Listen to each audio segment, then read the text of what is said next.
Hello students, welcome to my channel. You are watching S Kumar commerce educator. इस video में हम discuss करने जा रहे हैं class 11 accountancy chapter number 10 special purpose book first cash book, जिसको हम टीएस ग्रेवाल बुक से कर रहे हैं। इस वीडियो में हम करने जा रहे हैं सिंपल कॉलम और सिंगल कॉलम कैश बुक का क्वेश्चन नंबर सेकंड। जैसा हमने प्रीवियस वीडियो में डिस्कस किया था कि कैश बुक दो प्रकार की होती है, सिंगल कॉलम और simple column cash book, and second होती है टू कॉलम और डबल कॉलम कैश बुक, जिसमें भी हम सिंपल कॉलम कैश बुक के क्वेश्चन कर रहे हैं। नेक्स्ट हम करेंगे double column cash book. So हम स्टार्ट करते हैं question number second, simple column और single column cash book. So let's start करने के पहले अगर आप चैनल पर फर्स्ट टाइम विजिट कर रहे हैं तो चैनल को सब्सक्राइब कर दीजिए, जिससे आने वाली वीडियोस की नोटिफिकेशन आपको मिलती रहे।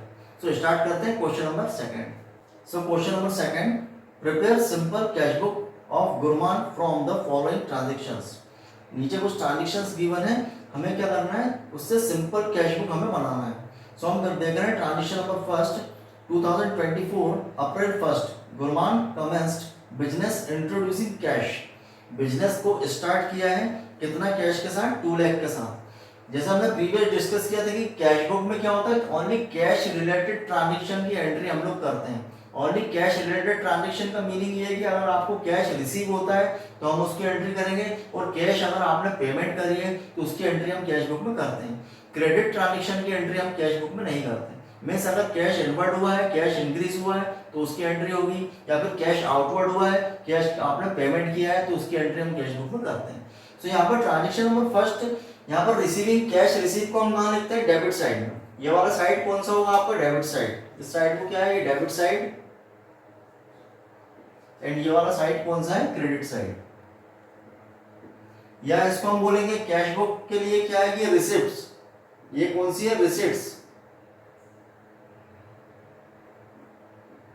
और ये कौन सा होगा, पेमेंट। ये पेमेंट साइड। जितना भी कैश रिसीव होगा उसको हम डेबिट साइड लिखेंगे या रिसिप्ट साइड लिखते हैं, और जो भी आप कैश पेमेंट करेंगे उसको हम क्रेडिट साइड या फिर पेमेंट साइड उसको हम लिखेंगे। सो ट्रांजेक्शन नंबर फर्स्ट में आपको बोल रहे हैं कि बिजनेस को स्टार्ट किया कैश के साथ, मीन्स कैश इंक्रीज हुआ है, और जब बिजनेस को स्टार्ट किया जाता है तो उसको हम क्या बोलते हैं, कैपिटल। सो यहाँ पर हम डेट डालेंगे, डेट वाले कॉलम में 2024 अप्रैल 1 टू कैपिटल अकाउंट। कितना कैश हमने लगाया, 2 लाख, तो कैश आपका इंक्रीज हुआ तो हम कहाँ लिखेंगे, रिसिप्ट साइड उसको लिखेंगे 2 लाख रुपीस। इसको कहाँ लिखेंगे, रिसिप्ट साइड क्या होगी entry, 2024 April 1 to capital account 2 lakh. यहाँ पर कैश आपका इंक्रीज हुआ। ट्रांजेक्शन नंबर सेकंड क्या है, April 4 purchase following assets for business. Business के लिए एसेट्स परचेज करें, कौन कौन सी एसेट्स परचेज करिए, computer rupees 16,000, furniture rupees 18,500 and machinery rupees 32,000। Payment made by cheque. अब यहाँ पर जो एसेट्स परचेज हुई है उसकी payment made by cheque. Payment made by cheque का मीन्स होता है कि जो पेमेंट करी वो कहाँ से करी, चेक से करी। चेक से करी मतलब बैंक से उसकी पेमेंट हुई है। अब यहाँ पर जो हम मेंटेन कर रहे हैं वो सिंगल कॉलम कैश बुक है, इसमें कैश कॉलम है, cash inward and cash outward. इसमें बैंक कॉलम नहीं है। जब हम सेकंड कैश बुक करेंगे कौन सी, डबल कॉलम कैश बुक, जिसमें कि 2 कॉलम होंगे, एक कैश का और एक बैंक का। तो डबल कॉलम कैश बुक में हम लोग बैंक रिलेटेड ट्रांजेक्शन में हम उसमें एंट्री करेंगे। लेकिन अभी हम सिंपल कॉलम कैश बुक कर रहे हैं तो यहाँ पर कैश आएगा उसकी एंट्री होगी, और कैश आउटवर्ड होगा, cash inward and cash outward की इसमें एंट्री होगी। अब ये जो एसेट्स परचेज हुई है इसकी पेमेंट कहाँ से हुई है, चेक से, मतलब इसकी पेमेंट बैंक से हुई है। तो बैंक ट्रांजेक्शन की एंट्री हम लोग कैश बुक में, सिंपल कॉलम कैश बुक में उसकी एंट्री नहीं करेंगे। तो नेक्स्ट ट्रांजेक्शन कौन सा है, अप्रैल 6 purchase goods from Bhushan in cash. अब यहाँ पे हमने गुड्स परचेज किया है कैश। गुड्स परचेज करने का मीनिंग क्या हुआ कि आपने कैश परचेज किया, मींस आपके पास से कैश परचेज किया, मींस कैश क्या हुआ, आउटवर्ड हुआ। तो इसको हम कहाँ लिखेंगे, पेमेंट साइड इसकी एंट्री करेंगे। सबसे पहले डेट डालेंगे अप्रैल 6। परचेज गुड्स परचेज का मीनिंग क्या होगा, by purchase account. By purchase account कितने में गुड्स परचेज किया आपने, 40,000। तो हम यहाँ लिखेंगे अप्रैल 6 बाय परचेज अकाउंट 40,000। इसको हम लिखेंगे पेमेंट साइड, क्योंकि आपके पास से कैश आउटवर्ड हुआ है।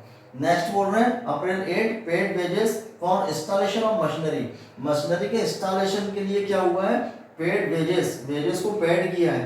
तो यहाँ पर आपने फिर से एक्सपेंसेस किया है, कैश आपके पास से आउटवर्ड हुआ है, तो हम लोग पेमेंट साइड लिखेंगे। सबसे पहले डेट डालेंगे अप्रैल क्या डालेंगे, अप्रैल 8। यहाँ लिखेंगे बाय मशीनरी अकाउंट। मशीनरी के इंस्टॉलेशन में जो है हम एक्सपेंसेस करेंगे उसके लिए हम मशीनरी अकाउंट को ही उसमें लिखेंगे यहाँ पर, बाय मशीनरी अकाउंट। क्या? इंस्टॉलेशन, मशीनरी का हमने इंस्टॉलेशन करा है, कितने का? 4000 का।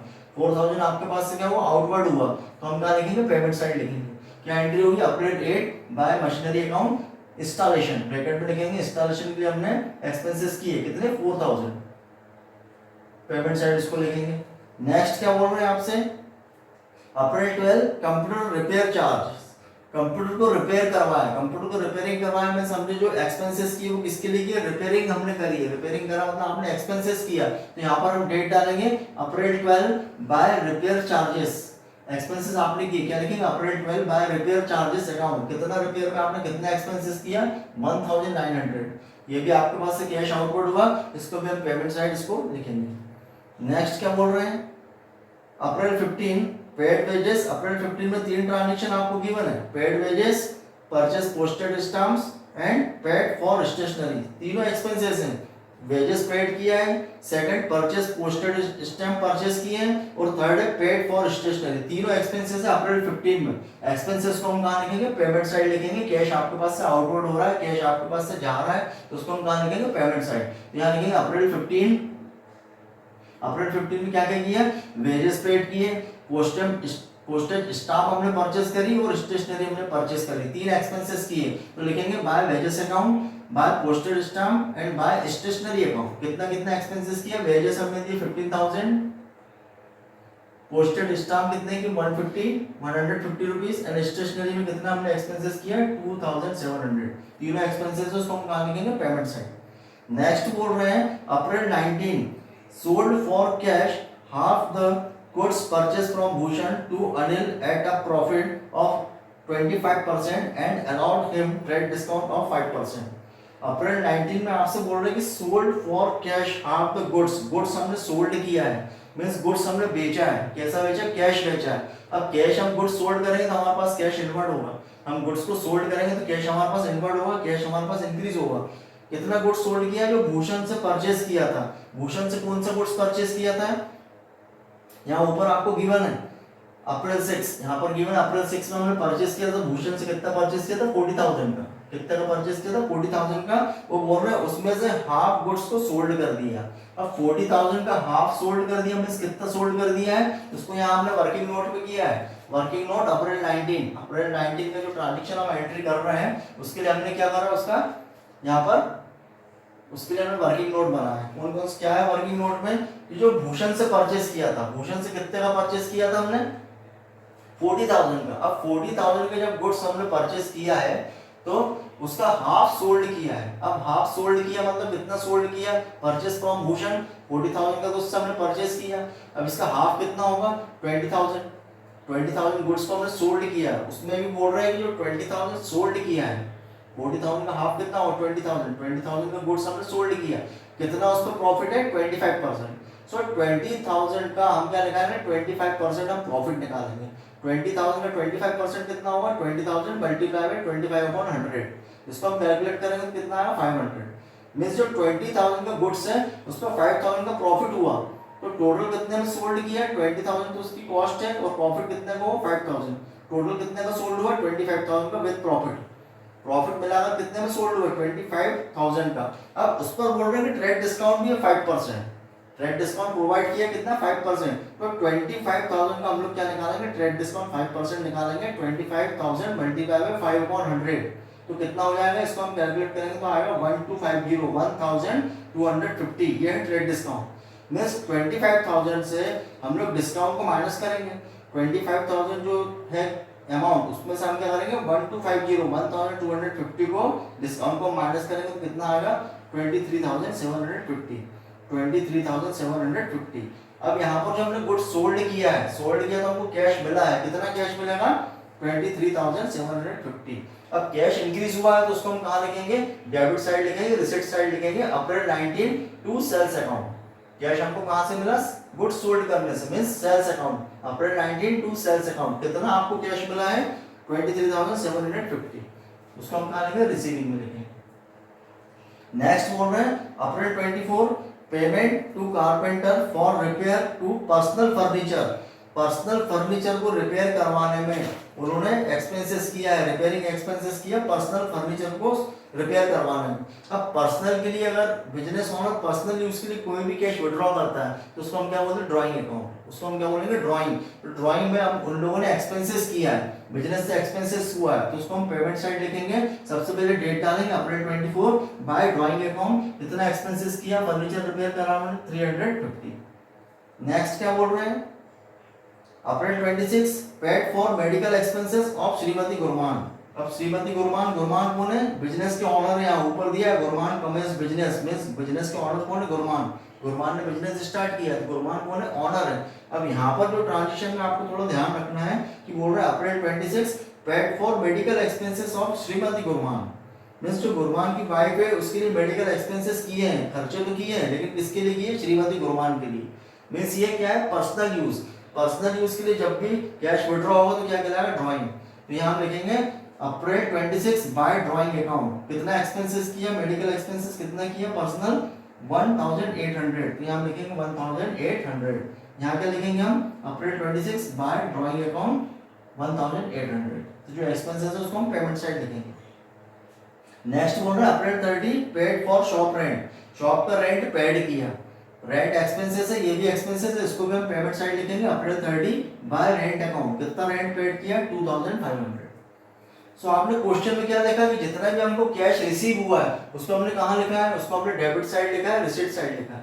और जितनी भी आपने कैश पेमेंट करा, कैश आपके पास आउटवर्ड हुआ, उसको हमने कहाँ पर लिखा है, हमने पेमेंट साइड उसको हमने लिखा है, क्रेडिट साइड उसको हमने लिखा है।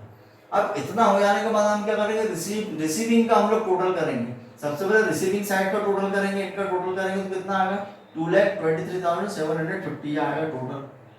इनका टोटल क्या आएगा, 2,23,750। इसमें से हम लोग एक्सपेंसेस को माइनस करेंगे, जो एक्सपेंसेस आपने किए हैं, जो खर्चे किए हैं, ये खर्चों को हम क्या करेंगे, माइनस करेंगे। इन सबको हम प्लस करेंगे, प्लस करने के बाद क्या करेंगे, 2,23,750 से हम पूरे एक्सपेंसेस को क्या करेंगे, माइनस करेंगे। माइनस करने के बाद आपको जो बैलेंस बचेगा वो कितना होगा, 1,55,350।